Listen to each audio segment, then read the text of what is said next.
Bueno, pues buenos días, casi buenas tardes. Muchísimas gracias por acompañarnos en esta conferencia magistral, cuyo título es Sir William Jones y el surgimiento de los estudios europeos sobre la cultura e historia india en los siglos XVII y XVIII. Para hablar sobre el tema tenemos a David Lorenzen, es historiador. Es un académico que ha contribuido enormemente al estudio de la India, tiene trabajos sobre religión, historia. De la vasta producción que posee, solamente voy a mencionar alguna: Who Invented Hinduism en 2006, Bhakti Religion in North India, The Scourge of the Mission, Marco de la Tomba en Hindustán, 2010, pero su obra es muy vasta. David Lorenzen obtuvo el doctorado en Historia de la Religión en la Universidad Nacional de Australia. Fue profesor del Centro de Estudios de Asia y África, editor asimismo de la revista del Centro, y ha sido profesor visitante en diversas instituciones. Menciono Universidad de Iowa, de Harvard, la Escuela de los Altos Estudios, Universidad de La Sapienza, y es investigador emérito en el STI. Me gustaría además añadir una nota personal, y es que además varios de los que hemos estado aquí presentando estos días, pues tuvimos el privilegio de ser sus alumnos. Así que pues muchas gracias por estar aquí y por haber aceptado él. Este es el proyecto en el que está actualmente trabajando. Bueno, gracias, Laura.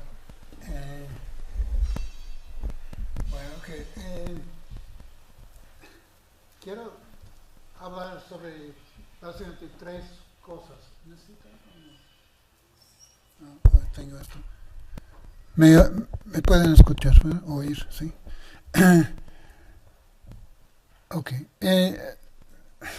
Voy a hablar sobre básicamente tres cosas. Uno es orientalismo, que es un término que tuvo gran auge en la época de los 80, 90 del siglo pasado. Actualmente no tiene la misma importancia, o por lo menos no hay tanto interés en ese término, pero sigue siendo un concepto importante. Luego quiero hablar sobre algunos de los orientalistas que trabajaron en India, y también uno o dos que trabajaron fuera de India. Primero algunos misioneros, estudiosos misioneros, y luego quiero hablar un poco más sobre Sir William Jones, que es un de los primeros y más importantes de los orientalistas inglesas en la India particularmente. Ok, entonces orientalismo, primero tenemos que, empezamos con ese es el libro que causó tanto interés en ese tema. Es un libro escrito por Edward Said, un profesor en la Universidad de Columbia en Nueva York. Y el libro se escribió o se publicó en 1978. Entonces, para empezar, quiero hablar sobre qué quería decir Said cuando habló de orientalismo. Entonces, Said ofrece tres definiciones, cada una un poco diferente. El primero es simplemente pero usé una edición en inglés, se escribió originalmente en inglés, pero si tienen el texto no creo que hay problemas en entender. Anyone who teaches, writes about, or researches the Orient, either in its specific or its general aspects, is an Orientalist and what he does is Orientalism. La única, bueno, hay varias cosas aquí, pero primero, ¿qué quiere decir por el Oriente? Y sí, bueno, en general lo que Said hace es que usa el término solamente para estudiosos que no son del Oriente, o sea, son estudiosos europeos básicamente que trabajaron sobre primero Medio Oriente, que es el área de más interés para Said, y también se aplica el término para europeos que estudian India, que estudian China, que estudian otras áreas de Asia. Bueno, segundo, tenemos Orientalism is a style of thought based on an ontological and epistemological distinction made between the Orient and most of the time the Occident. Okay, aquí está volviendo un poco más postmoderno en el sentido que está introduciendo la idea de representaciones y representaciones que distinguen entre Oriente y Occidente. Okay. Pero bueno, mejor seguir con el último. Dice, bueno, esto está un poco largo, pero taking the late 18th century as a very rough defined starting point, Orientalism can be discussed and analyzed as the corporate institution for dealing with the Orient. In short, Orientalism as a Western style for dominating, restructuring, and having authority over the Orient. I have found it useful here to employ Michel Foucault's notion of a discourse. Without examining Orientalism as a discourse, one cannot possibly understand the enormously systematic discipline by which European culture was able to manage and even produce the Orient politically, socially, sociologically, militarily, ideologically, scientifically, and imaginatively during the post-Enlightenment period. Okay, entonces, bueno, esto llega más bien de tema del libro de Said. Él ve, bueno, hay un problema de distinguir entre dos cosas.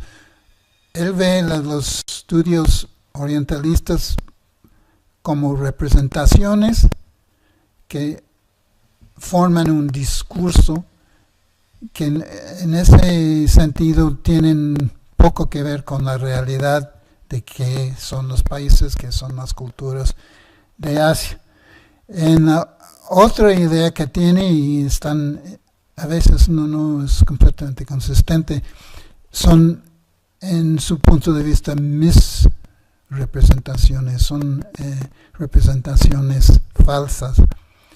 Y en ese sentido está hablando, bueno, en ese sentido requiere que hay una representación verdadera para poder tener una representación no falsa o no verdadera. Entonces esa tensión existe en sus escritos y no se puede resolver el problema.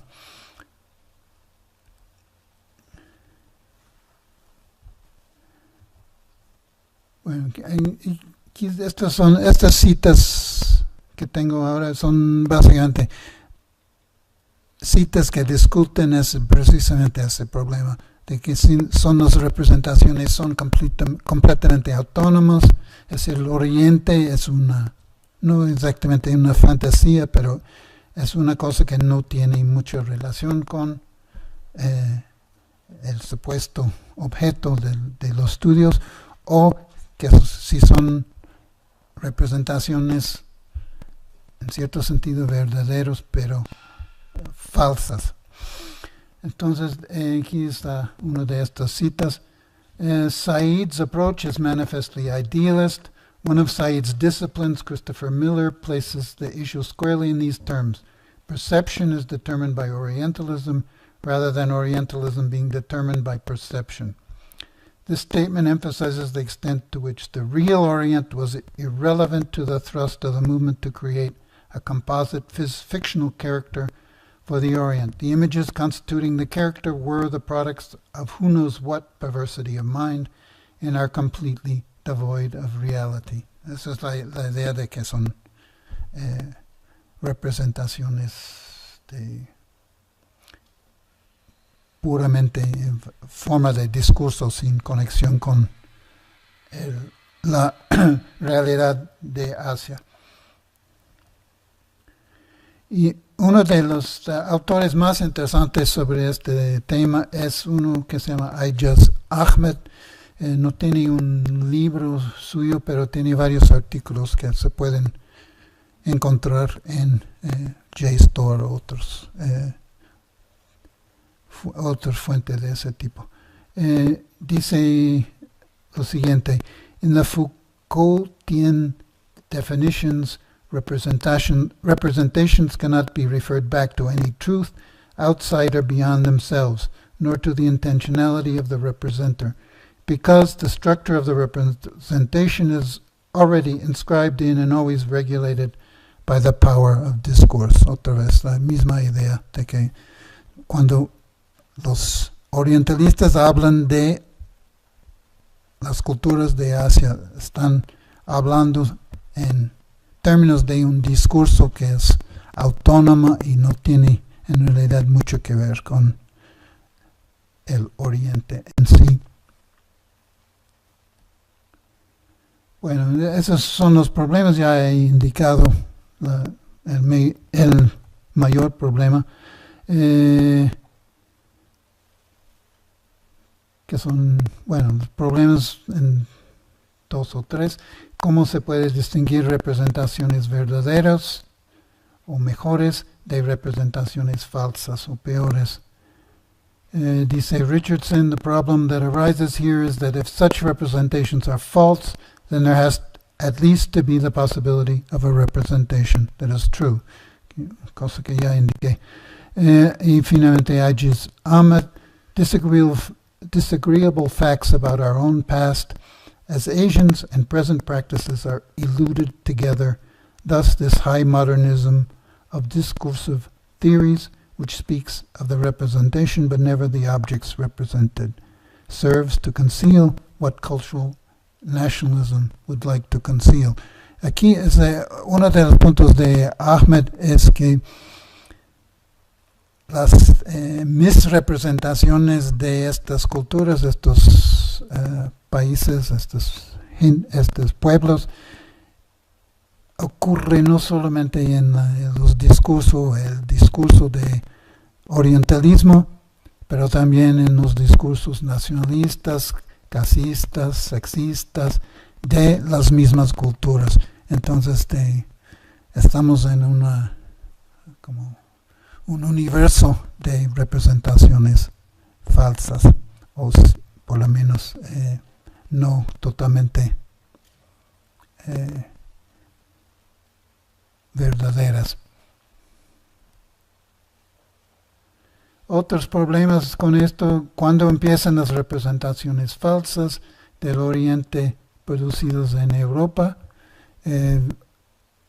Said en particular dice en un punto que empieza con los griegos antiguos que representaron a Persia en particular como el Oriente, pero también en otros puntos, otras partes del libro, Said habla de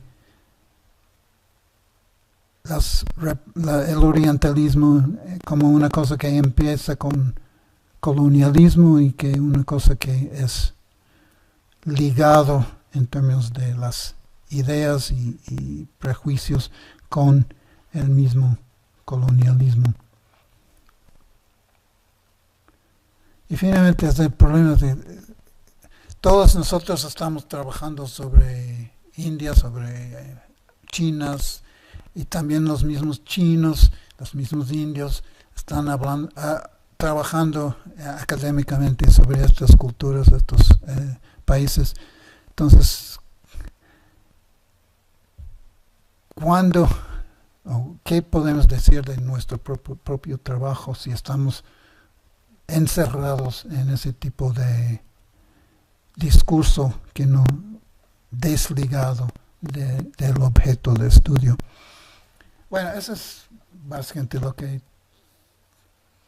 bueno, una idea, otro problema interesante es eso de Alemania. En términos de estudios de Asia y de India hechos en Europa, uno de los países donde ha habido más estudios y mejores estudios es precisamente Alemania, pero Alemania no tiene una historia colonialista en Asia, en el mismo sentido que Inglaterra o Francia. Entonces, ¿por qué Alemania? Y en un artículo de Sheldon Pollack, que es un profesor ahora en Columbia también, trata de explicar por qué Alemania ha tenido tanto interés en estudios de Asia, en estudios de India en particular.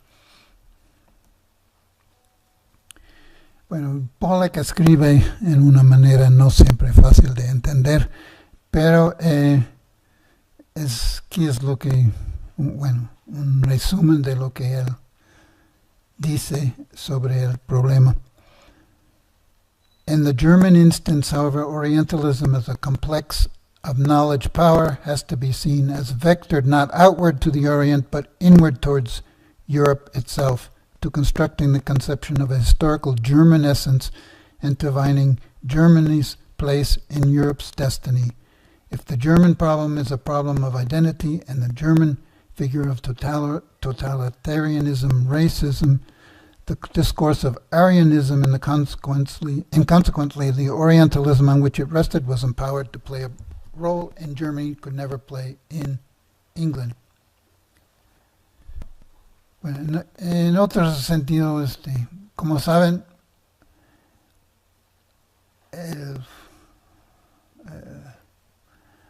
lo que se llama arianismo o el uso de figura de los arios fue muy importante en Alemania durante la época del socialismo nacional, y esos mismos sanscritistas contribuyeron a fomentar esa idea de los arios y su conexión, bueno, no tanto con India, pero con esa raza ancestral del pueblo de Alemania.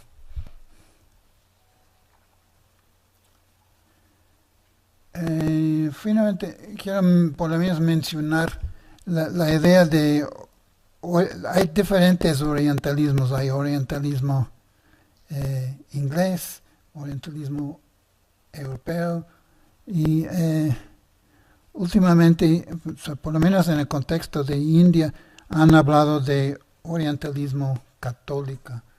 Es decir, los ingleses eran en su gran mayoría protestantes, pero antes del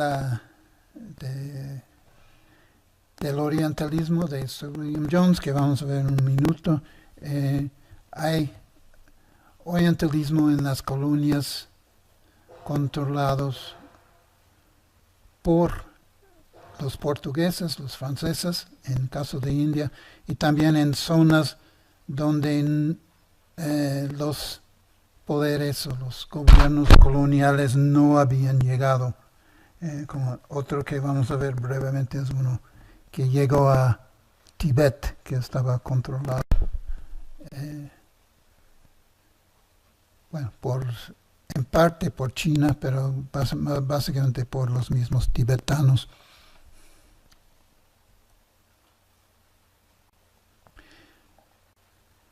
Bueno, entonces, eso creo que es suficiente para orientalismo. A ver, para saber de qué. Oh, sí, okay.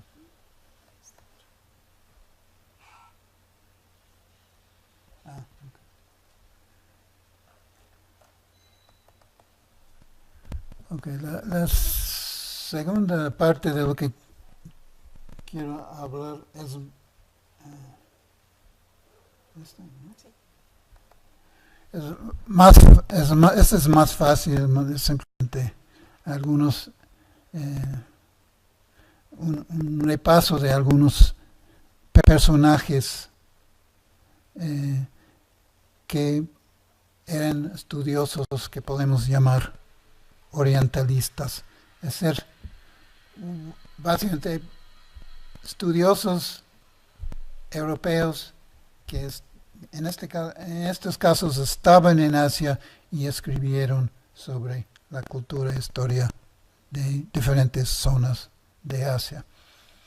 Y los casos que quiero mencionar, estos simplemente son ejemplos, pero algunos de los más importantes, de Alessandro Valignano, Matteo Ricci, Roberto Nobili y Desideri.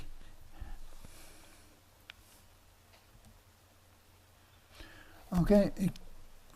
Y cada uno de estos estudió en básicamente el siglo XVI, la mayoría de ellos, perdón, 17 y 18. Primero, y cada uno en una área diferente. Valignano básicamente en Japón, y bueno, Ricci en China, vamos a ver cada uno.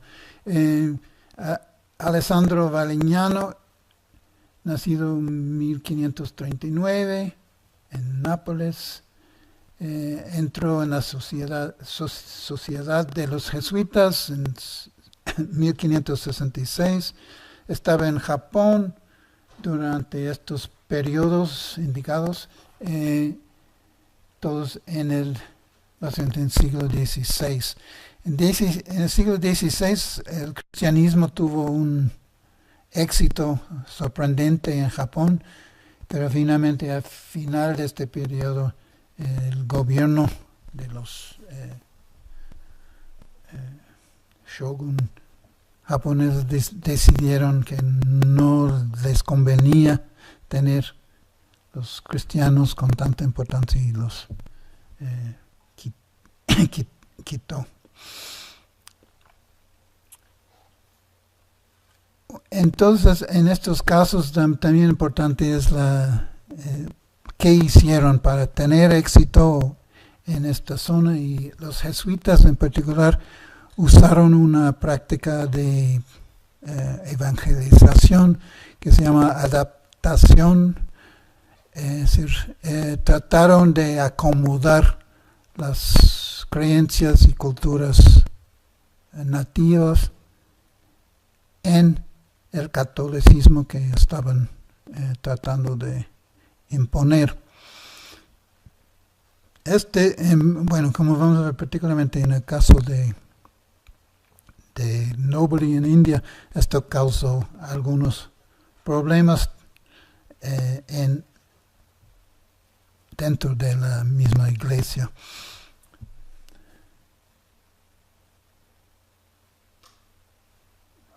El siguiente, bueno, esa es foto de Alessandro. Algunas de sus obras. Él escribió en español, curiosamente, y entonces los textos originales están en español. Okay, Ricci es una persona muy importante, es uno de los misioneros orientalistas más importantes que han trabajado en China. Nació en mediados del siglo XVI en Macerata, Italia. Es una zona que mandó de donde llegaron muchos de los misioneros católicos a Asia. Es en la costa este este central de Italia. Llega a China en 1582 y bueno, tengo un mapa aquí también. Hizo varias escalas, siempre tratando de llegar a Beijing,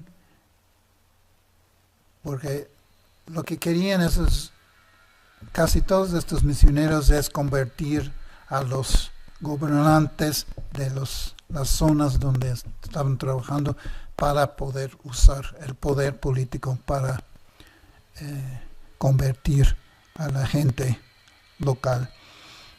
Muere en 1610 en Beijing.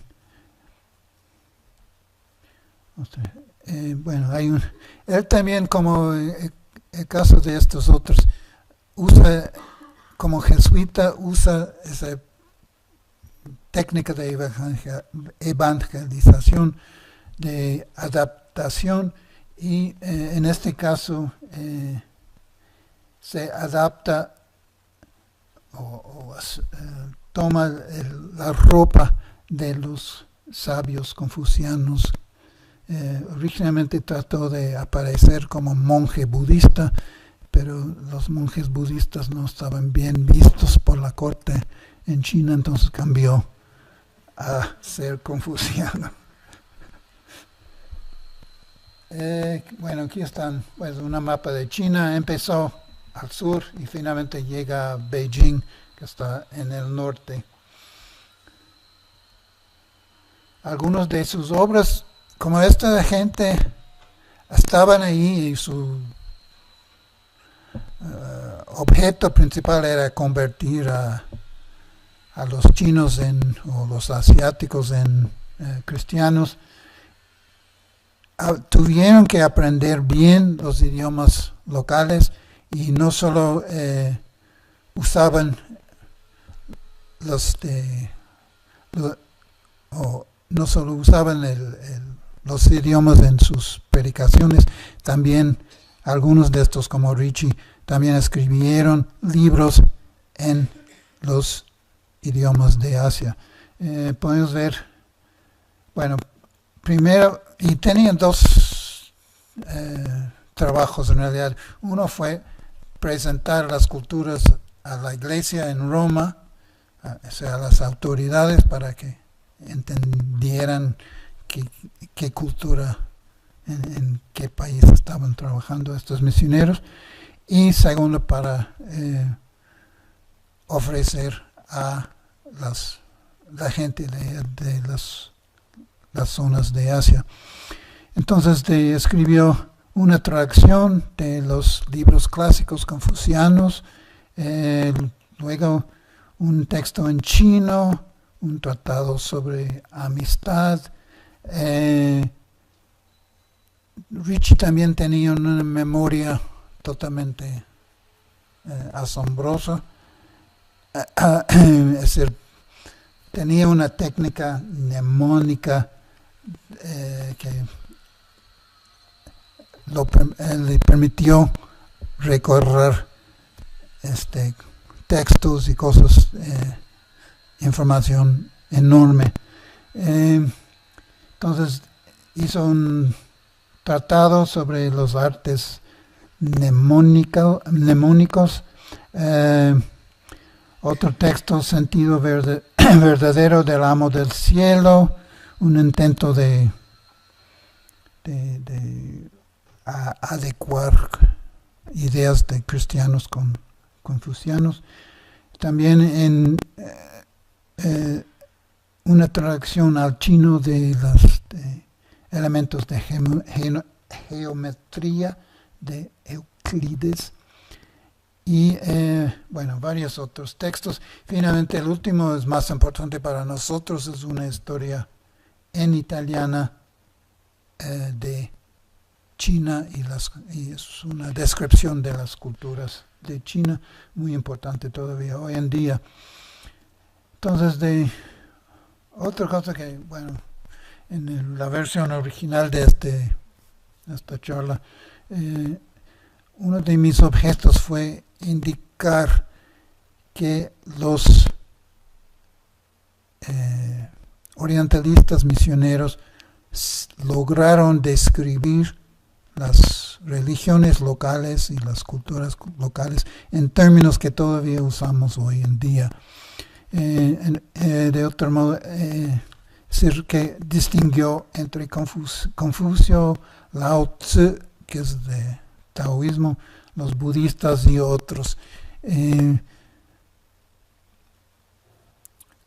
Algunos de académicos modernos o postmodernos han tratado de decir que los orientalistas impusieron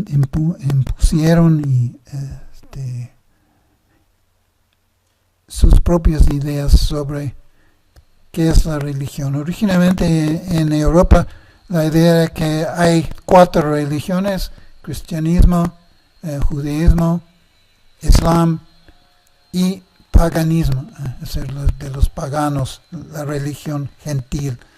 Entonces, de estos primeros misioneros en China e India, lo que lograron es ver que no son simplemente paganos, pero son religiones más o menos organizados y definibles, como es hinduismo, budismo, taoísmo, tal vez religión de Confucio, y entre otros. Ok, finalmente ahora ya estamos en India. Uno de los más famosos misioneros jesuitas católicos en India en el siglo XVI, XVII, básicamente XVII, es Roberto Nobili o Roberto de Nobili, nacido en Roma. Entró en sociedad de los jesuitas, llega a India en 1605 y estaba en el sur de India predicando y usando esa misma técnica de evangelización por medio de adaptación.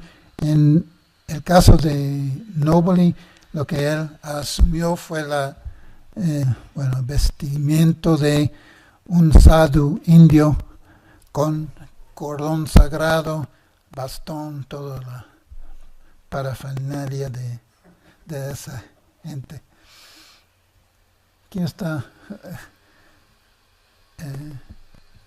Nobili, también con Kamandalú, su olla para pedir limosnas y todo. Y trabajó en esta zona, en el sur de India, también en Jaffna, en Sri Lanka. Sus obras principales, lo importante aquí son obras sobre, las obras en latín por lo menos, están obras sobre el hinduismo del sur de India y logra describir las sectas de hinduismo con bastante precisión. Aquí está el modelo sobre las sectas de India que él maneja. Finalmente, uno que podemos pasar rápido es de Hipólito, creo, Desideri, que es otro jesuita. Muchos de estos son italianos, como pueden ver, aunque trabajaron en zonas controlados básicamente por portugueses en el caso de los que trabajaron en el sur de India. Y trabajó básicamente en Tibet, en Lhasa y en otras ciudades de Tibet. Bueno, aquí está Lhasa hasta a la derecha en el mapa. Y él escribió toda una serie de libros escritos en tibetano.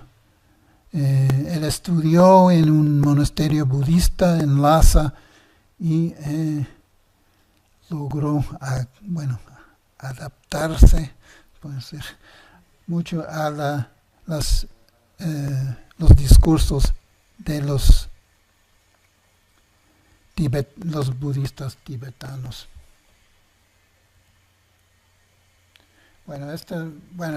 También logró distinguir y precisar las diferentes sectas budistas dentro de Tíbet. Bueno, otros misioneros podemos mencionar simplemente brevemente: Bartolomé Ziegenbalg, Abraham Roger en francés, los dos primeros protestantes.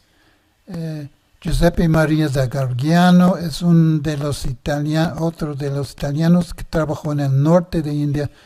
Yo escribí un texto, una traducción de un texto que él escribió en idioma hindustani.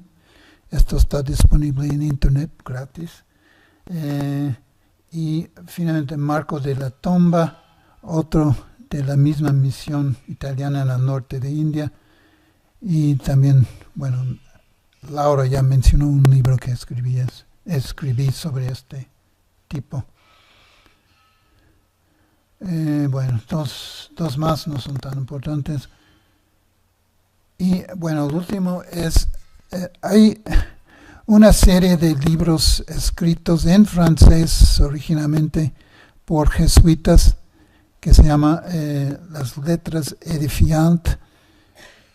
Estos son cartas escritas por jesuitas en diferentes zonas de Asia,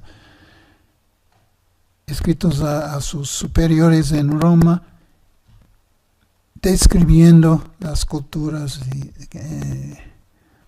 sociedades en que estaban trabajando. Es interesante que estas cartas tuvieron en su época, es básicamente el siglo XVIII,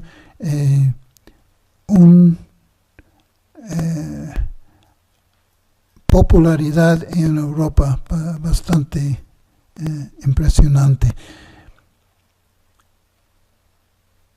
Y se hizo en el mismo siglo traducciones a varios idiomas en Europa, incluyendo español. Todos los textos se publicaron en francés en unos 34 volúmenes, pero luego hubo selecciones de estos textos que se publicaron en otros idiomas, como dije, incluyendo español. Hay una selección de la selección de estas cartas que se publicó en México recientemente, editado por profesor Guillermo Cermeño, que es uno de mis colegas en el Colegio de México.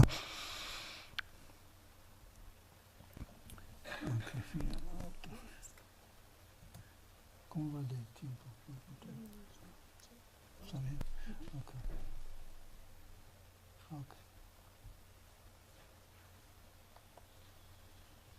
Ahora vamos a llegar finalmente a Sir William Jones.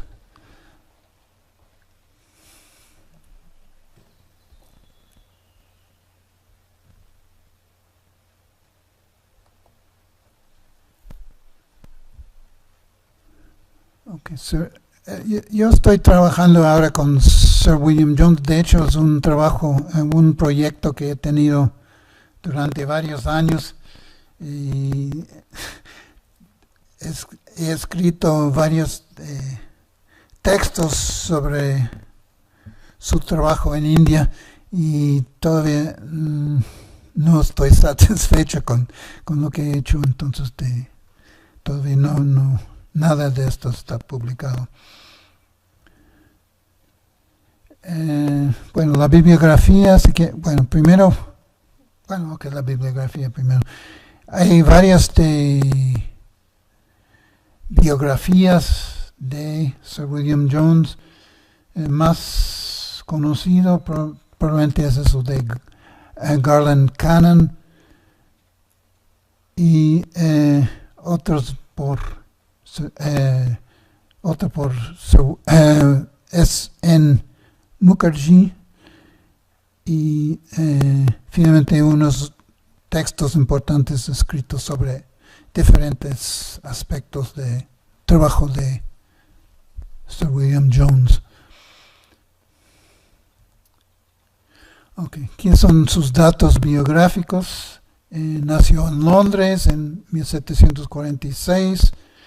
Estudió en una de las llamadas escuelas públicas en Inglaterra y luego en Oxford.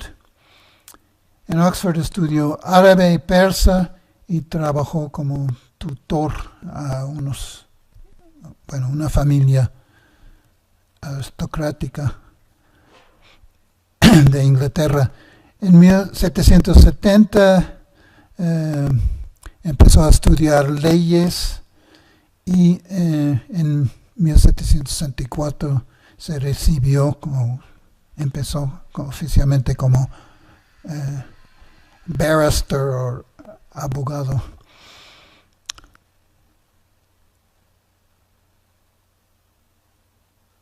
Luego trabajó escribiendo varias obras, en particular un libro que tradujo de persa sobre una biografía de una figura importante política de la India llamado Nader Shah.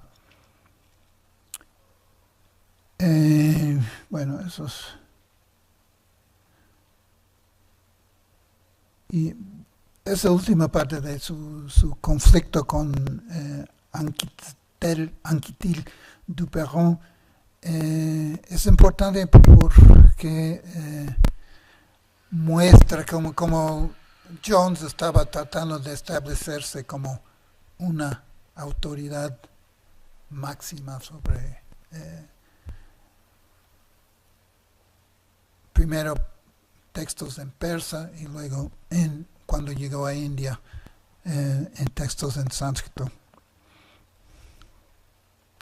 Bueno, más datos biográficos. Se casa con una mujer que se llama Anna Maria Shipley, una mujer de un nivel social más alto que él. En 84 Jones y algunos otros administradores en Calcuta organizaron una sociedad para estudiar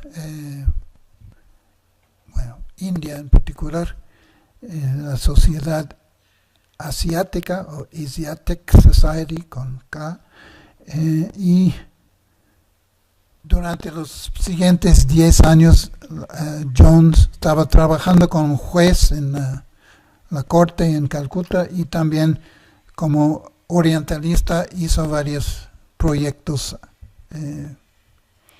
académicos o intelectuales sobre India, incluyendo traducciones de sánscrito, en particular de Shakuntala, una obra de teatro escrita por Kalidasa, y también una traducción de un texto de leyes. Obviamente fue importante para los ingleses en esta época cuando recién había empezado su dominación colonial. Tenían que aprender mucho sobre India, la cultura, pero particularmente el sistema legal de leyes de Inglaterra, y por eso muchos de estos contemporáneos con Jones trabajaron sobre textos legales. Y Jones muere, como muchos de los ingleses en Inglaterra, en India, por varias enfermedades tropicales a la edad de 47 en 1794.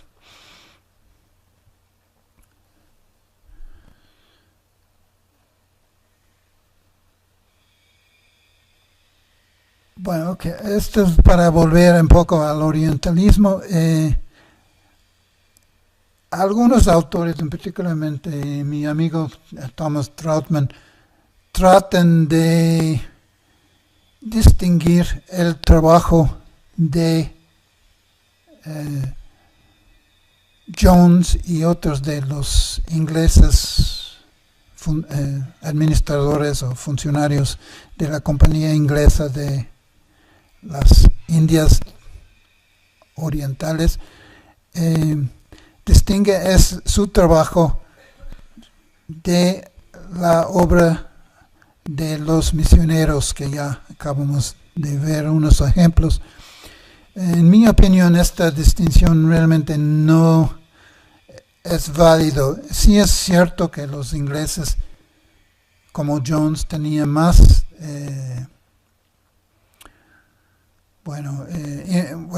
recibieron más influencia de la Ilustración, de gente como Voltaire, Diderot, etc.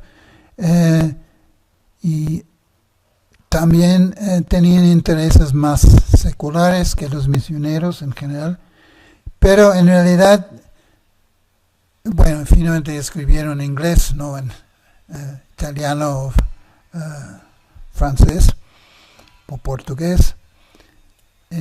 Pero en realidad para mí es un poco difícil distinguir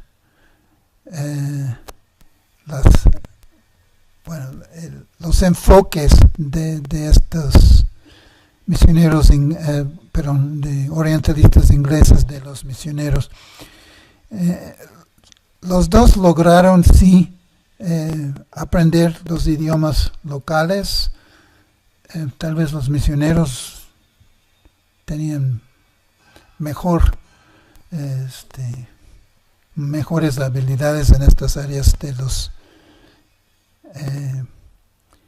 orientalistas ingleses, aunque Jones en particular era un lingüista fuera de serie. Y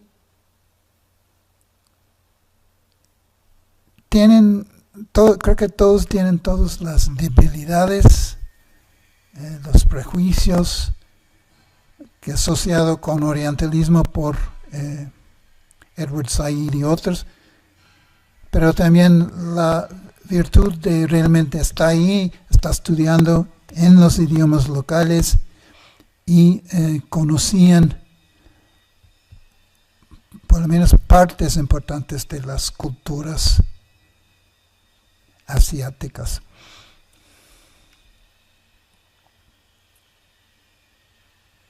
Bueno, eso es la misma cosa. Ahora, en el caso de Jones, uno de sus logros que ha traído más o mejores comentarios es en realidad es solo 2 o 3 párrafos, uno en particular, en que él logra postular o presentar la hipótesis de un idioma ancestral a sánscrito, latín, griego y la mayoría de los idiomas del norte de India y de Europa, lo que ahora llamamos indoeuropeo o proto-indoeuropeo. Aquí, bueno, tengo la cita del mejor de estos párrafos. Bueno, primero hay que entender que lo que ellos también hicieron es agregar sánscrito a la lista de idiomas indoeuropeos. Es decir, antes, como podemos ver, había estudiosos en Europa que lograron entender que persa, no persa, pero por lo menos griego y latín y todos sus descendientes formaban una familia de idiomas, la familia indoeuropea. En el caso de Jones y otro es un misionero que vamos a ver en un segundo, lograron agregar sánscrito a la lista de estos idiomas indoeuropeos. Entonces dice Jones, the Sanskrit language, whatever be its antiquity, is of a wonderful structure, more perfect than the Greek, more copious than the Latin, and more exquisitely refined than either.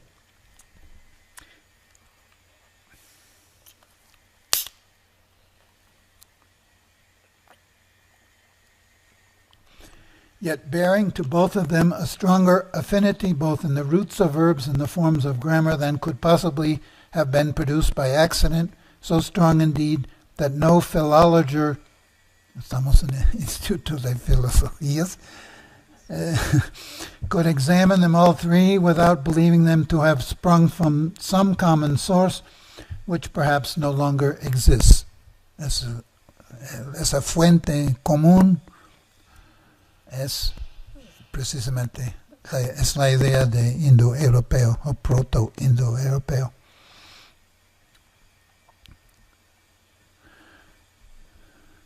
Bueno, ahora si abres un libro sobre lingüística histórica o sobre indoeuropeo, casi siempre meten ese párrafo como el primer como el inicio de los estudios indoeuropeos. El problema con eso es que en realidad hay otros estudiosos que llegaron a la misma opinión antes de Jones y que Jones en realidad sabía de esto y está indicado en algunas de sus cartas. Y otro problema es que Jones nunca trató de presentar su evidencia en forma escrita, por lo menos publicada. Entonces, más bien es una idea expresada muy bien, pero una idea con antecedentes. Y para ver estudios realmente que podemos decir científicos sobre indoeuropeo, hay que pasarse a la segunda década del siglo XIX con gente como Franz Bopp que hicieron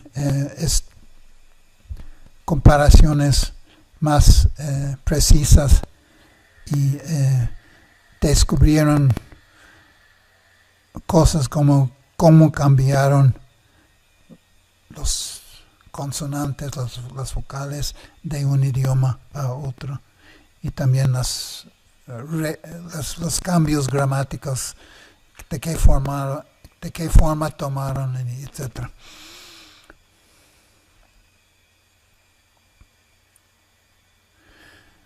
Otra cosa que es el caso de todos estos orientalistas misioneros y también de la mayoría de los orientalistas ingleses hasta el siglo XIX es que todos aceptaron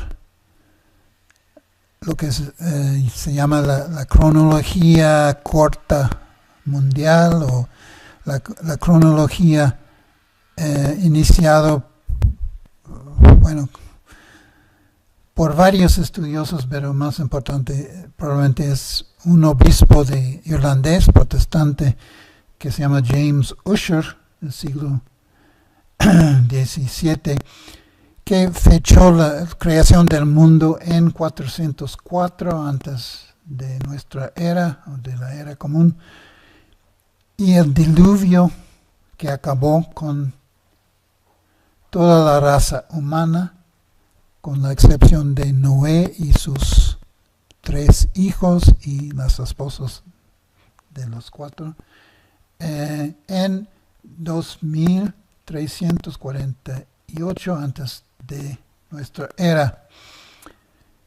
Esto deja, la importancia de esto es que deja solo 4135 años entre el diluvio y 1787, o sea, la época de Jones.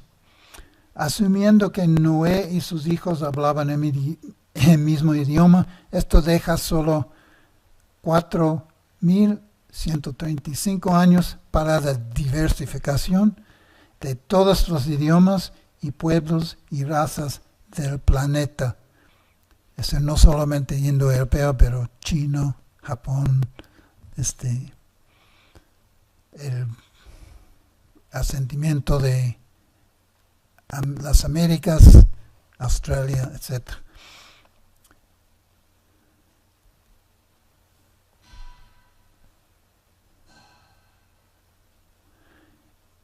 Bueno, en la idea de Jones y estos otros, cada una de las familias o grupos de personas y los idiomas de que hablaban descendieron de los 3 hijos de Noé, que eran Sem o Shem, Cam o Ham y Jafet.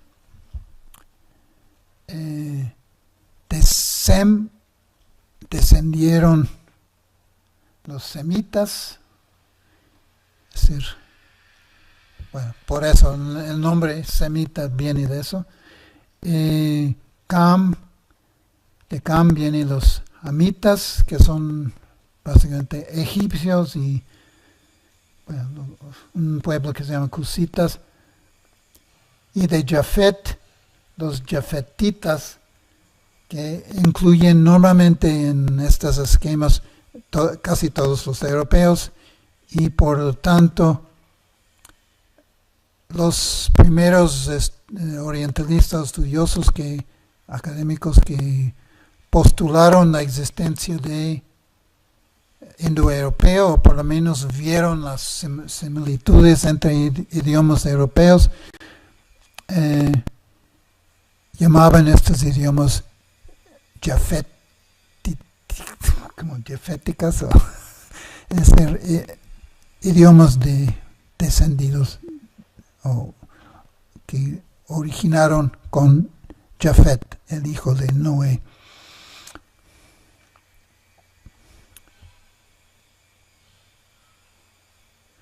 En el caso de Jones, bueno, cuando agregó sánscrito a la lista de idiomas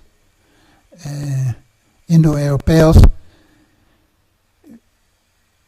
vieron la posibilidad de conectar Egipto, Etiopía con India, y por eso con el hijo Cam o Ham.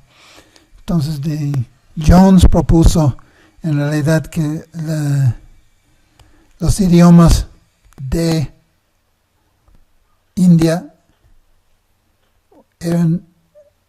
o la gente de India eran descendientes de Ham, no de Jafet. Entonces todos los idiomas indoeuropeos la idea de Jones fue que son idiomas hamíticas o de descendidos de Ham.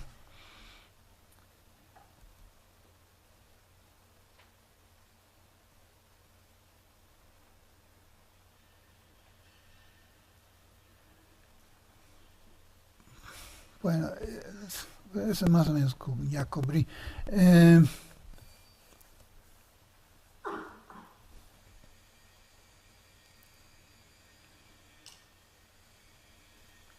Bueno, lo importante aquí es la última cita de Jones.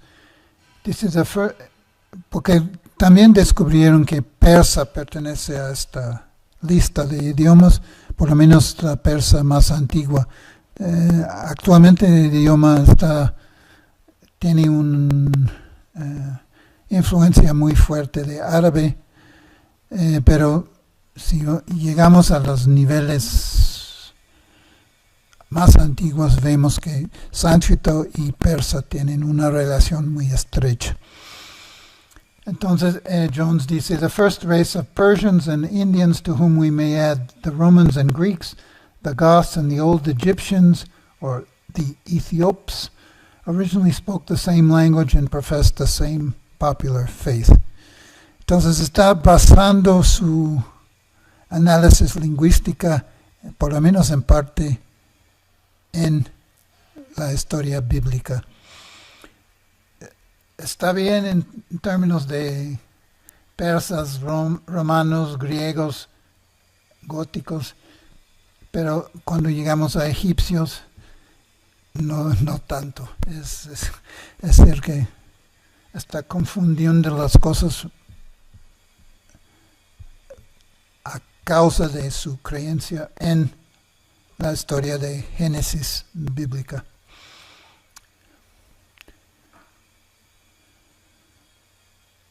También otro problema con el uso o su creencia en la cronología corta y la historia bíblica es que cuando Jones trata de elucidar la historia más antigua de India, está limitado por las ideas impuestas por estos textos bíblicos.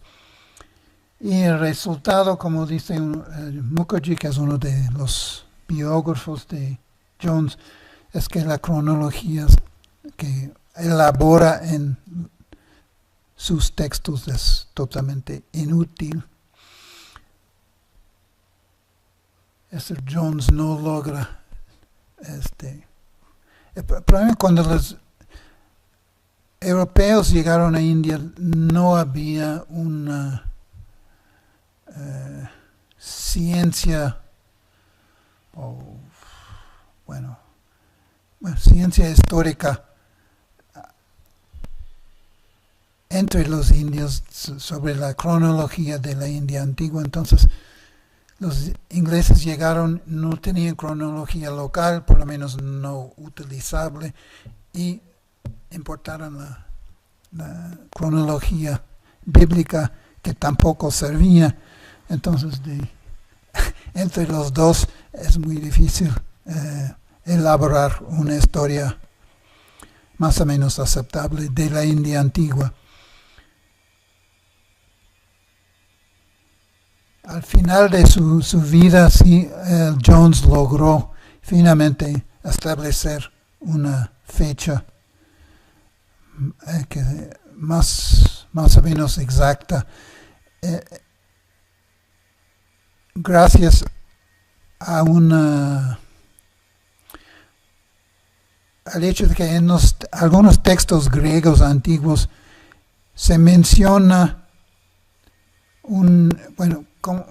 no sé si saben, pero Alejandro Magno invadió al noroeste de India, o lo que ahora es Pakistán, en aproximadamente 326 años antes de nuestra era, y en los textos griegos describiendo esta invasión menciona que Alejandro se reunió con un personaje indio que se llamaba Sandrakotas.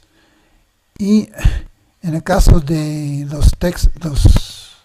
las tradiciones indias preservadas en textos que se llaman Puranas, hay listas de reyes en el cual aparece de hecho más de un rey que se llamaba Chandragupta. Entonces, viendo la similitud del nombre Chandragupta con Sandrakotas, lograron identificar los dos y se sabía tanto de las listas de reyes en los Puranas como posteriormente de la descifración de inscripciones que este Chandragupta era Chandragupta Maurya y vivió en India en aproximadamente la misma época que Alejandro Magno. Entonces esa fue la clave para reconstruir la historia antigua de India, una de las claves más importantes.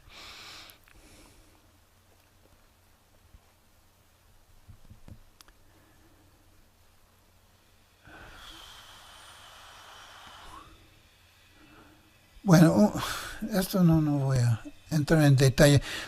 Lo que estoy tratando de hacer ahora es ver hasta qué, en mis propias investigaciones, hasta qué punto o cuándo exactamente los historiadores europeos lograron abandonar esta cronología bíblica y reconstruir la historia prehistórica, es decir, antes de escritos o fuentes escritas. ¿Cuándo lograron hacer eso? Y parece ser un proceso muy gradual. Tenemos durante la llamada Ilustración gente como Voltaire que se mofa de las historias de Génesis, por ejemplo, que dice que en el caso de, por ejemplo, de Noé, su barco, que cómo lograron alimentar a todos los animales, limpiar su excremento, etc. Entonces, ya antes de Jones había ataques en contra de esta cronología corta bíblica, pero en realidad los estudiosos europeos no abandonan esa cronología o por lo menos el consenso sobre esta cronología hasta la segunda mitad del siglo XIX. Es decir, en particular la publicación de Origen de las especies de Darwin y también descubrimientos geológicos, sobre todo unos descubrimientos en una cueva en Europa, en Inglaterra creo, en Brixton Cave, en la cueva Brixton, lograron encontrar huesos de animales que ya no existían, y para ese entonces ya aceptaron que por lo menos los primeros 5 días de la creación eran días metafóricos y que en realidad cada uno de estos días duró varios mil años o millones de años.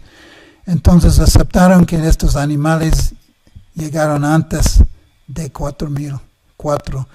Entonces lo que descubrieron es restos humanos juntos con estos animales ya no extintos, ¿no? Entonces, bueno, esa es otra cosa, pero hay en el siglo XVIII, con Jones, ese consenso todavía era bastante fuerte. lo que pasó creo que en el siglo de principios del XIX es que la evidencia estaba acumulando poco a poco en contra de esta cronología corta, y los estudiosos orientalistas en India simplemente dejaron de especular sobre la historia prehistórica de India y se concentraron en épocas determinadas por inscripciones y por textos que eran más fechables, puedes decir.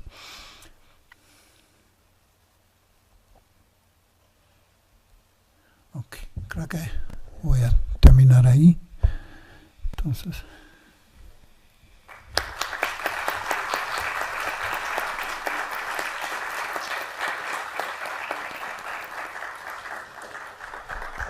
Muy bien, pues muchísimas gracias, profesor. Fue una charla muy interesante. Cubrimos historia, lingüística, religión, orientalismo. Quizás podríamos, y bueno, muchísimas gracias por compartir además lo último que está haciendo en investigación. Quizás si hubiera un par de preguntas muy concretas, rápidas, podríamos tomarlas. Sí, de una vez acá, por favor. Sí.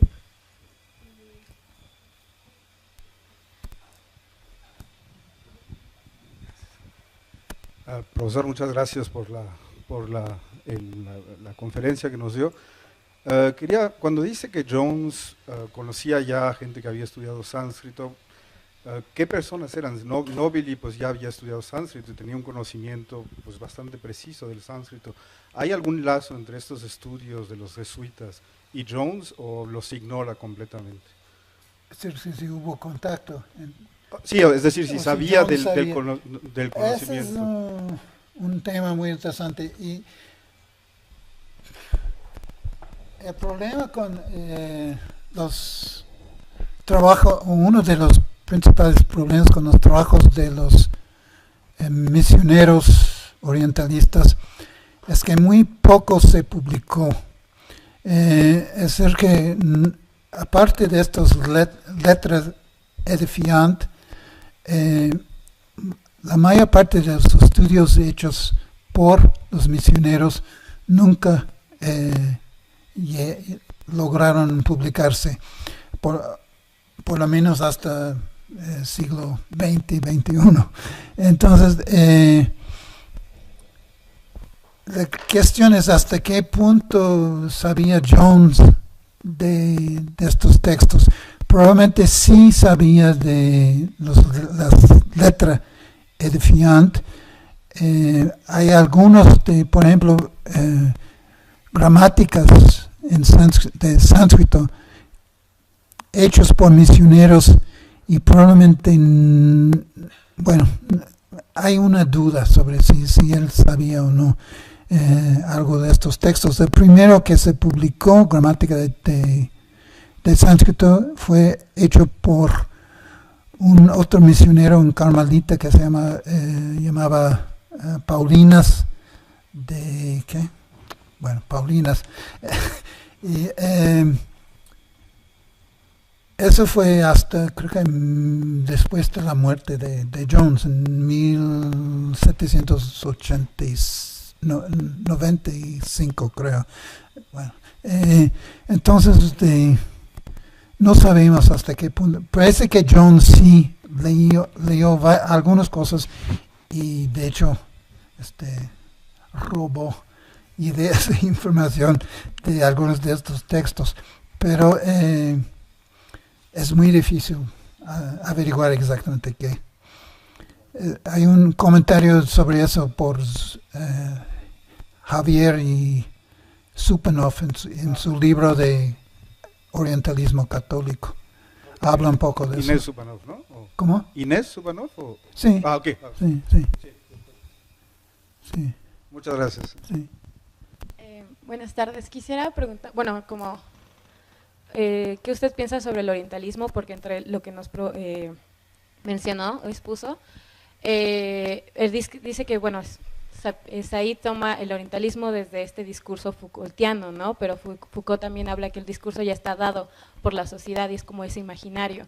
Pero también estaba pensando que no hay que tomarlo como algo estático, sino verlo algo así como un hábitus burdiano, que es una estructura estructurante que se da por todas estas construcciones sociales que vienen desde Occidente, pero también tener en cuenta que estas construcciones también son dadas por el otro, y el otro también se construye por lo que toma de uno mismo, como lo que sería como la identidad. Entonces, no sé si está bien verlo así, o solo quería su opinión. Bueno, no estoy seguro que entiendo bien, pero hay un comentario que se puede hacer sobre más o menos ese problema. Una de las cosas que no mencioné, en el caso de India en particular, bueno, en el caso de China también, es que estos primeros orientalistas interactuaron con representantes de la cultura, es decir, estudiosos o intelectuales locales. En el caso de India, Jones trabajó con algunos pandits, brahmanes, expertos en sánscrito y otros temas. Entonces, el caso de orientalismo en realidad es un producto de ideas importadas de Europa sobre, que como indica Said, desde épocas de los griegos, y también son ideas que aprendieron de los interlocutores nativos, que eran en su gran mayoría representantes de las clases altas de estos países. Entonces, el orientalismo en realidad llega a ser una mezcla de cosas, de parte de representaciones importadas de Europa y también de representaciones de una clase particular nativa. Entonces, de hecho, es una de las críticas que a veces se hace en contra de orientalismo, diciendo que en realidad es esa mezcla curiosa de ideas. El problema es que en las dos cosas son representaciones en parte representaciones falsas o no representaciones objetivos en ningún sentido. Entonces, bueno, no sé si contesta el problema o no.